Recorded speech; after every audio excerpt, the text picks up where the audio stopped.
Can you do your show notes wrong? And more importantly, how to do them right. I want to talk today about making the most of your podcast show notes because they are a critical tool when it comes to your discoverability and your show finding listeners who are looking for it but don't yet know they're the ones looking for it. We're going to talk about that. We're going to talk about some key pieces, and we're going to talk about some nuances here that are really important between your website and your podcast player. So let's dig into it. Welcome to the More Profitable Podcast with Stacey Harris. I'm Stacey, and this is the spot to learn more about the strategies, tactics, and tools you need to build your more profitable podcast. My team and I work every day with podcasters like you to shift shows from frustrating time sucks to productive members of your sales team, because your show should be built to generate and convert leads. So let's get into it. Welcome, episode 598. We've got this one, we've got the next one, and then, my love, we are at episode 600. I'm really excited. It's been a ton of fun counting down to this episode, both here in the show and in all the places we've been sharing sort of some countdown videos. We've been doing it on LinkedIn and Instagram Reels and TikTok. If you've watched any of them, or you've commented, or you've shared them, or you've asked questions in them, I appreciate you. Keep them coming. We've got a couple more weeks of it as we roll closer to our May episode 600. Oh my gosh, that's so many. I want to talk today about podcast show notes. I want to talk a little bit about the nuance and difference of what's happening in your podcast player and what's happening on your website, where they can be different, where they should be similar. I also want to talk about why, yes, a website is important, the role those show notes play in your tools here, like the job of them. And then we might wrap up with some structure suggestions. I'm guessing you'll probably get some structure suggestions throughout this episode, as I can't help it. Before we jump into that, if you haven't yet, make sure you head on over to the podcast newsroom. We've got new episodes every month talking about the 3 things you need to know that month. Sometimes it's podcast news. This month we talk a little bit about the Anchor sort of fold in to Spotify for podcasters. We talk a little bit about understanding the nuance when you're looking at platform-specific stats. So if you're looking at your Apple Podcast stats or Spotify stats, something you have to remember there. And we wrap up with a little soapboxy moment, just sort of some things I want you to know right now. So that's what's happening over on the podcast newsroom. We're going to open up spots for podcast audits there again for probably to roll out in Q3. We will be recording those in May. So if you want to be on that list, if you'd like a completely complimentary audit from me of an episode, head over to uncommonlymore.com/audit. If you want to know what to expect in an audit, what that sounds like, what the end result of that is, head over to thepodcastnewsroom.com and check out the couple we have up over there, along with this month's episode. Again, everything you need, thepodcastnewsroom.com. I'm excited. Let's get into this. Let's talk show notes. So let's talk first about the 2 places show notes exist. Now, guaranteed, private podcast, public podcast, doesn't matter. You have a little bit of show notes in your podcast description in the podcast player. So you open up a show, you see a title, and then there's some text telling you what that episode is about. That is show notes. Those are fantastic as a way to help those podcast platforms know who to deliver the content to, because that is your SEO inside of those platforms. SEO, not just for Google, my love. We're talking about SEO even inside of your podcast players, because the biggest job of your show notes is discoverability. And I think this is really important. Let's take a little turn here and let's talk about this a minute. The role of your show notes is not to sell someone your services, is not to sell someone your course or your program or whatever. It is, like every tool in the list, simply a way to help them make a next step. Oftentimes, that is going to be, should I listen to this episode or not? And so your show notes need to do the job of telling us what is happening inside the show. This is one of the reasons I really like timestamp show notes. This is something we have moved to on this show. This is something we do with a lot of our clients. It's one of the two different structures we use as far as show notes. I really like timestamp show notes because it allows people to go in and get what they need really quickly and in a really sort of high level way be able to see what happens in this episode. Is there something here for me? Really quickly. And so I love timestamp show notes for that, specifically timestamp show notes in the podcast player. They can absolutely also be on your website. That's what we do. That's what we do with a lot of our clients. It's going to do the same job in helping people make that decision. But I really, really like having that overview of what's happening in the episode. And then, yes, at the bottom, intermixed, links to what's next. A caveat to remember here, links don't show up as clickable in every platform. And so often what we will do is we will have the link and then like hyperlinked and then we'll have it written out. It just depends. But again, the job of that section of our show notes then is less about discoverability and more about moving them into their next step post episode. What I want you to recognize is you have people reaching these show notes at different stages. Not just of where they are, maybe, before listening and after listening, but also this is their first episode with you. This is their 10th episode with you. This is their 100th episode with you. This is their 500th episode with you. That's very different relationship markers.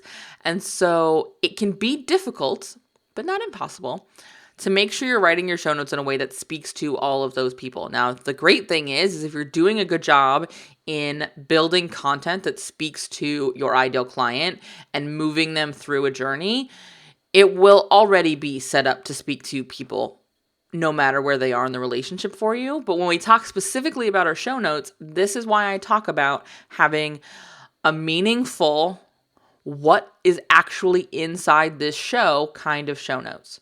Because it's not just going to help you from a discoverability standpoint and SEO, which, yes, is important and is a huge value of show notes.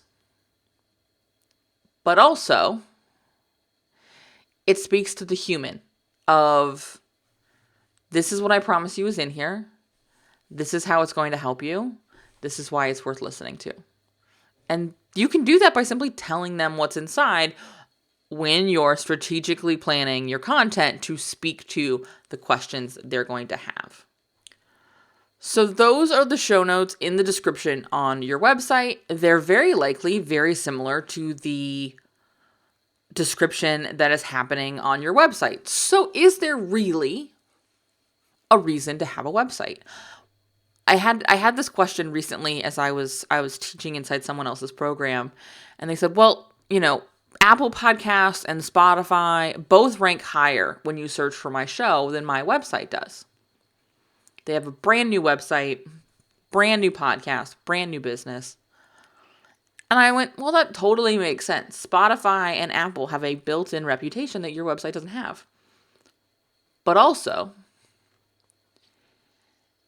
they're only showing up ahead of your podcast when you search for your podcast name. And so that can be fine because if someone's searching for your podcast name, they're looking for your show and they can then find it on the different podcast feeds to find it on your website. Great. It's cool that it's listed there that way. What I want us to be speaking to is what happens when someone is searching for something you talked about. Apple Podcasts and Spotify are not then going to rank at the very tippity top of those rankings because there's other content talking about the content you talk about. I promise, no matter what you're talking about, there is someone else already talking about it. That's cool. That's not a problem. Because you may be talking to different people. You may be talking about it different ways. But I promise you there's somebody already talking about it.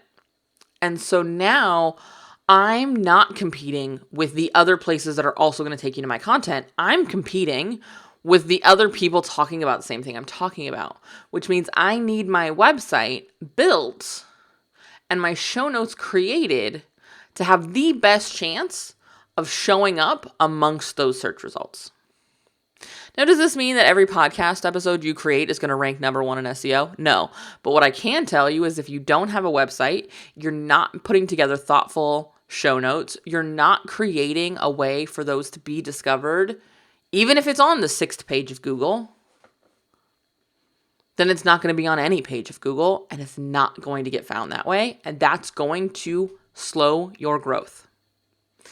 This is actually one of the benefits of a public podcast over a private podcast. When you have a private podcast that you're using as a marketing tool, and we're going to talk more about this in another episode, I think.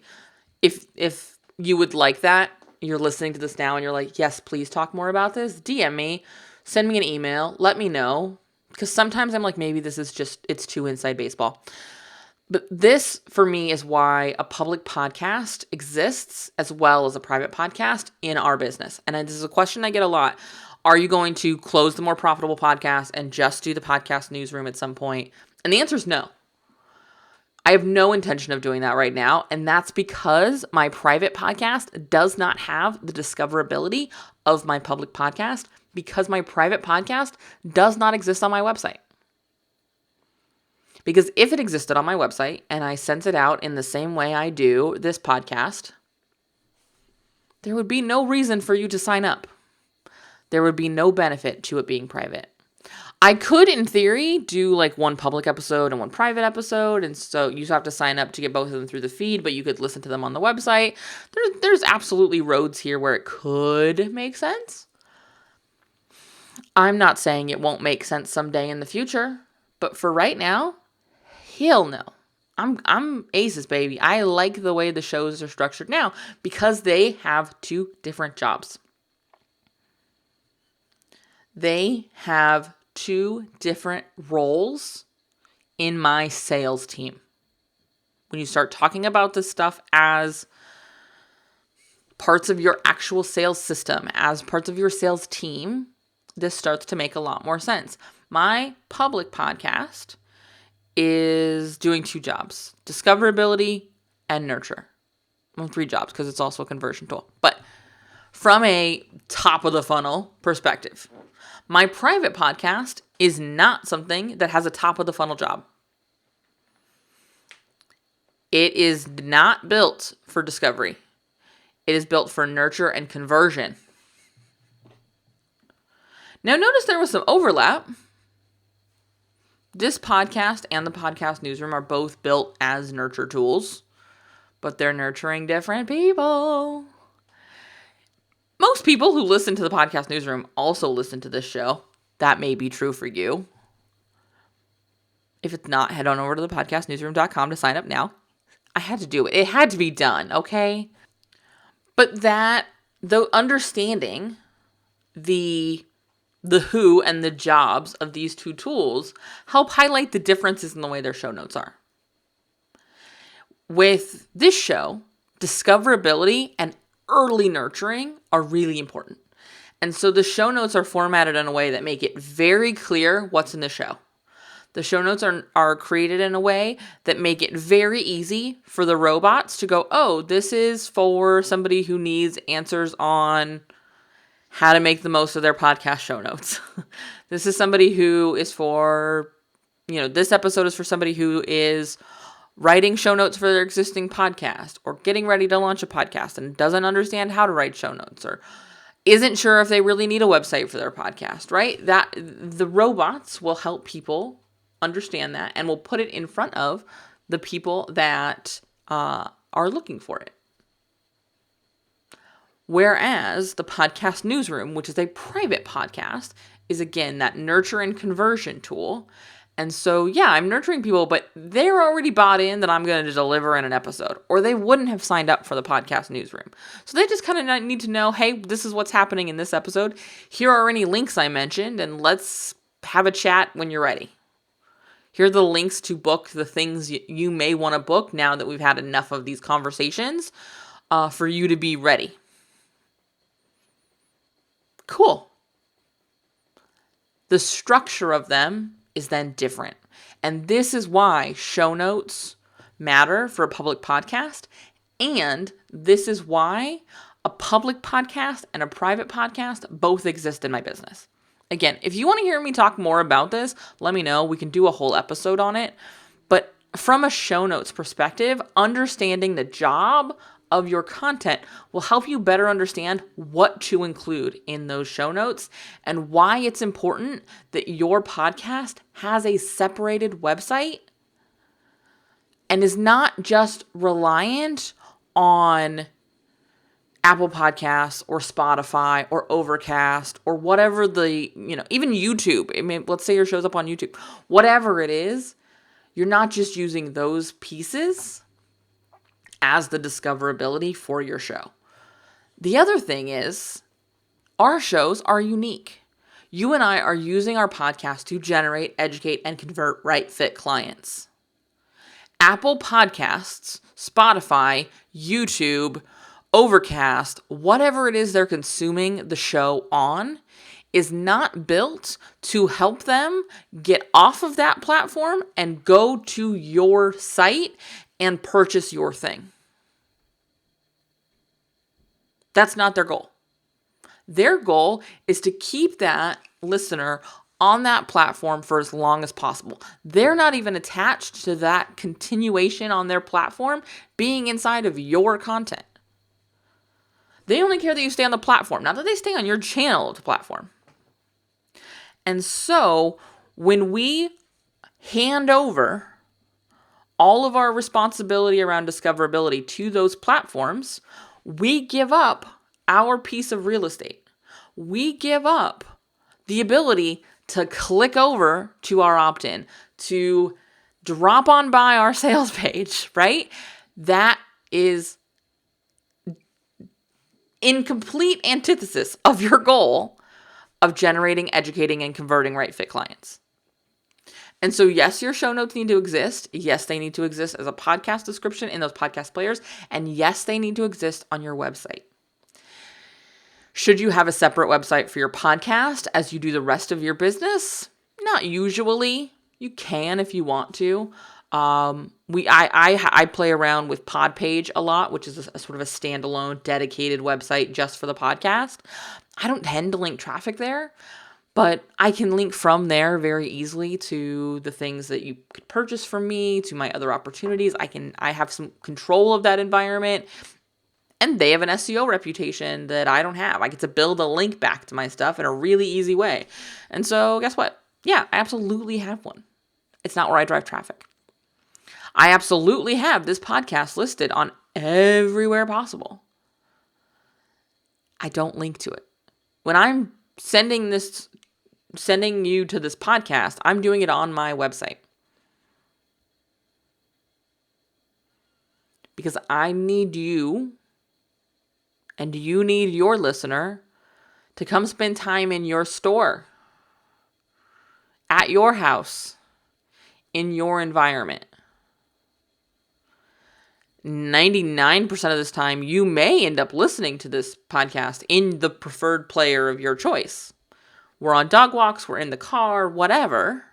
We're at the gym, whatever we're doing. I went on a hike with somebody the other day. They sent me a picture. It was very cool because I don't hike, but it was like all of the benefits of hiking as far as the pretty view without any of the effort of the hiking up the mountain. So feel free to send me your pictures from when you take me cool places.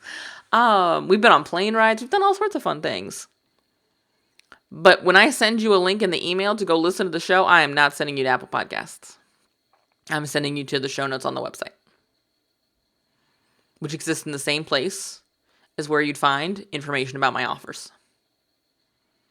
So that when it's the right time for you and I to work together, you don't have to try and figure out where that is.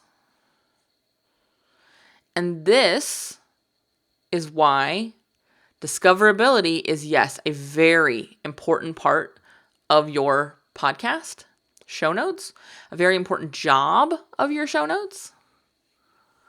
But the location of where they're doing that job matters, because their job is also to help you make your next best step. Remember, we talk about this a lot. We're going to continue to talk about it a lot. But when we look at any piece of our podcast, when we look at any piece of our marketing, it's always about what is the next thing I want them to do? How do we get them to do the next thing?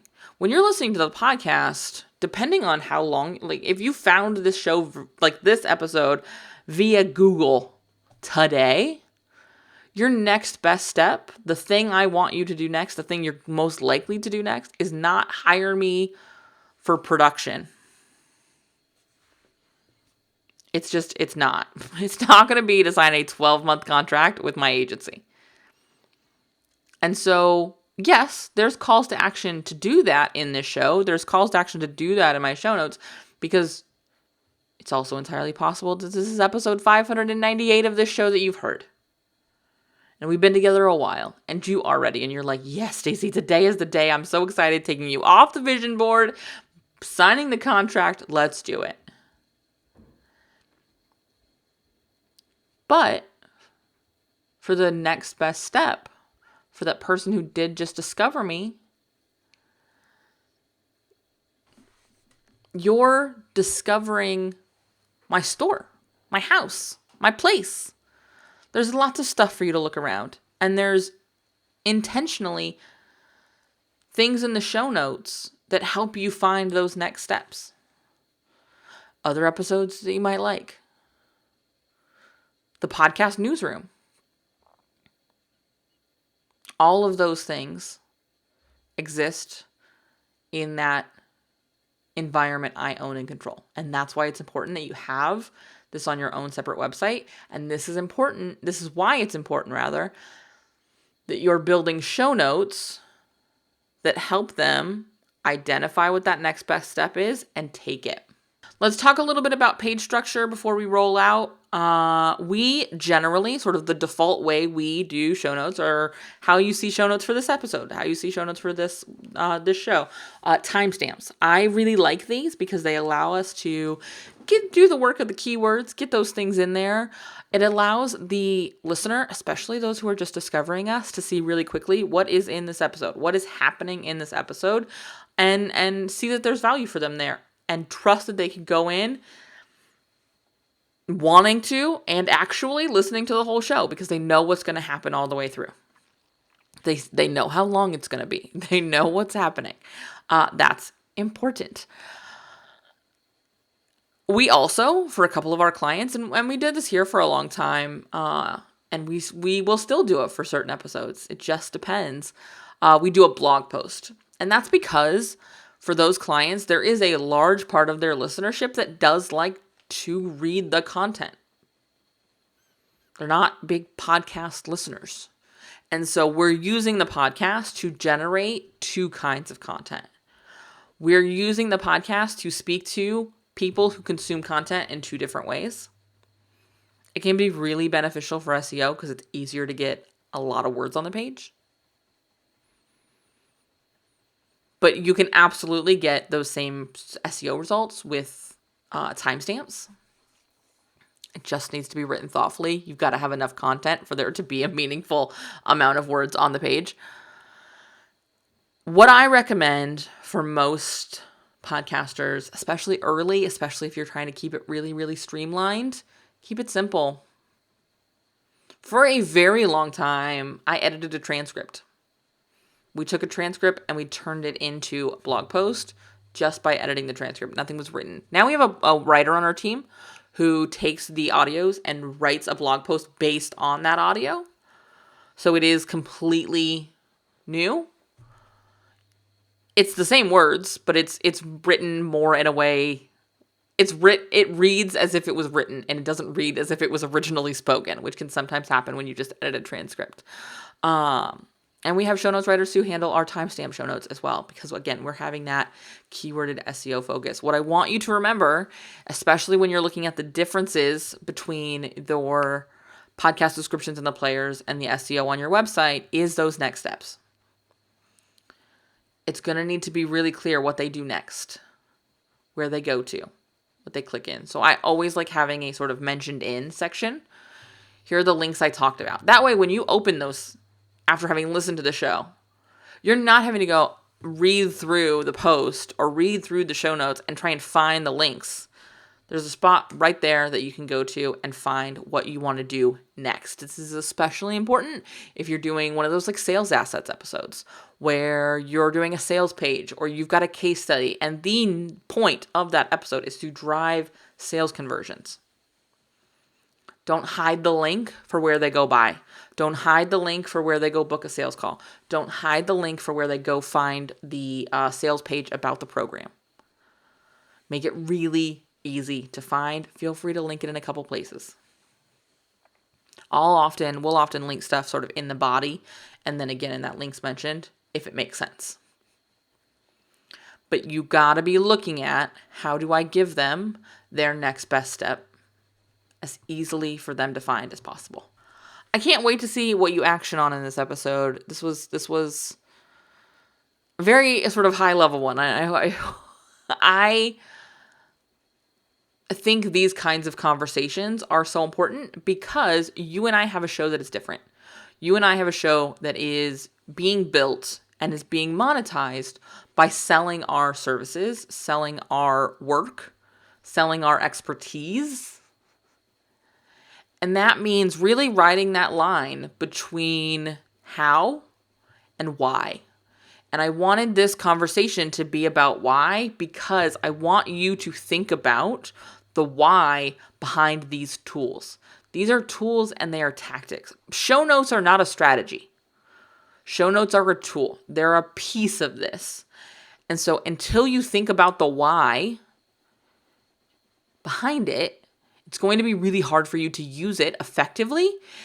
And it's going to be really hard for you to move it from task to tool. If you're not thinking about the why, it's simply a to-do on your list.